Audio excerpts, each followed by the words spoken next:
Mas como é que esse estudo, tanto prático quanto filosófico da espiritualidade, pode nos ajudar com essa busca da paz interior, sabe? Vamos lá, né? Quando a gente fala de espiritualidade, de busca, e eu trago exemplo mais subjetivo, os meus exemplos, né? Eu acredito que se a gente abrir uma roda de pessoas que têm essa vivência espiritual de forma mais ativa, eu acredito que a resposta não vai ser tão diferente quanto a minha.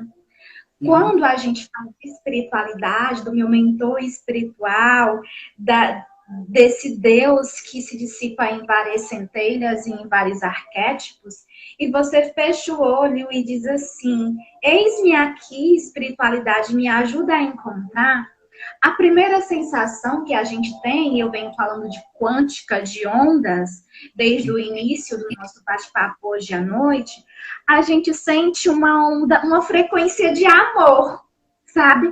Mas não Sim. é aquele amor que a gente está acostumado aqui, né? Que é aquele amor possessivo. É o amor egoísta, né? Isso, esse não é a essência do amor verdadeiro.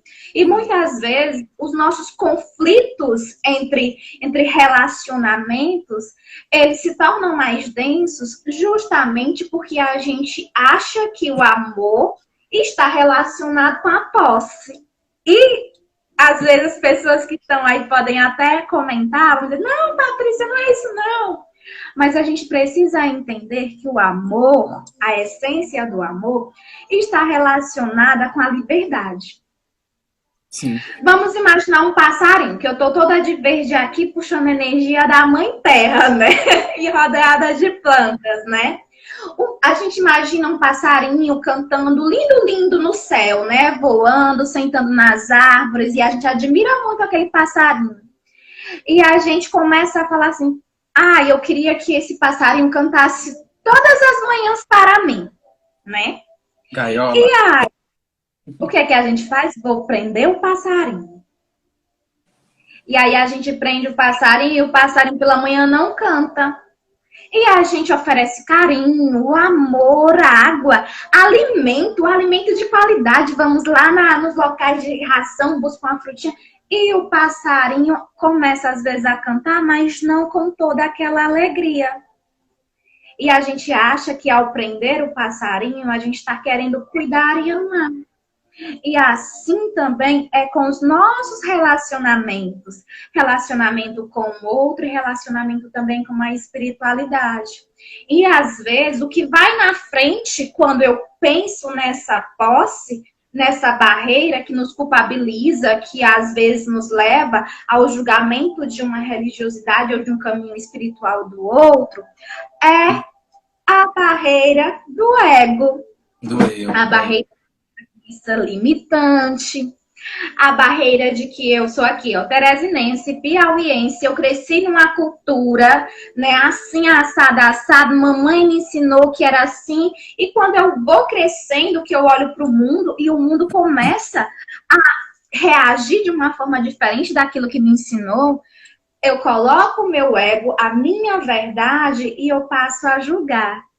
Então, o que a gente precisa entender no campo dessa liberdade que está conectada com essa espiritualidade é que eu preciso me fazer pequena diante desse ser maior, né?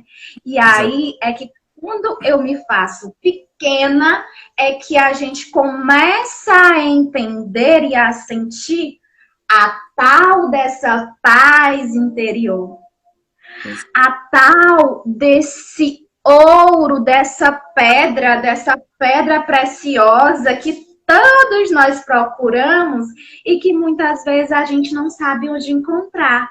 Uhum. E Sim. depois, oi, amor. Não, pode, ó, você Sim, pode continuar. Eu gostaria que você falasse um pouquinho sobre o pôr do sol, que a gente conversou mais cedo. Acho que vai ser muito bom para todos nós. Sobre o ensinamento do pôr do sol, do copo com água, achei muito massa. pronto. Pode ficar à vontade. E a gente está vivendo, né? Como a gente estava conversando pela manhã, eu estava lá no interior, né? E conversando com o Daniel, né? Às vezes a gente está nessa angústia, né? essa angústia de muita pressão, de doenças físicas, doenças respiratórias, de inflação lá em cima, e a gente chega no supermercado, não consegue comprar mais nada, e a gente sai andar como a gente andava, né? E isso gera frequências densas, porque além dessas dificuldades que a gente está vivendo no campo da sociedade, no campo econômico, no campo de saúde, nós temos uma anatomia energética. E essa anatomia energética a gente pode chamar de corpo espiritual. Sim. E se a gente começa a vibrar pensamentos de tá tudo dando errado, é muita preocupação, é muita dor, é muito sofrimento, a gente começa a criar miasmas ou plasmar algo que nos densifica e que nos calcifica, nos tornando como se fosse um objeto, como se, eu perdi a esperança. Mas aí a gente percebe, né, que existe sim uma camada vibrando, e existe outros tantos que hoje é tidos como os loucos, que são os espiritualistas, os terapeutas emocionais, os terapeutas holísticos, que em um domingo, poder estar assistindo o Domingão aí, não sei das quantas, estão aí em uma live falando que a paz não é algo tão difícil de encontrar, né? Exatamente. E aí pode falar algo bem simples e de uma forma bem fácil para que todos nós consigamos entender, né? Como é que eu, que já estou tão cansada, cheio de peso, cheia de dores, eu consigo, em meio a essa densidade, encontrar a minha paz. Eu costumo dizer que nós somos esse copo cheio de água que está aqui. E essa água é tudo aquilo que a gente crê, de positivo ou de negativo. E o copo está cheio. Aí acolá tem uma luz no fim do túnel, que é um terapeuta, que é uma escola religiosa, que é um campo doutrinário, falando que é possível ter leveza em meio a uma vida de provações. Aí eu digo assim, eu quero conhecer, mas isso não vai dar em nada. Sabe por que muitas vezes não dá em nada? Porque a gente chega lá com o copo cheio disso tudo.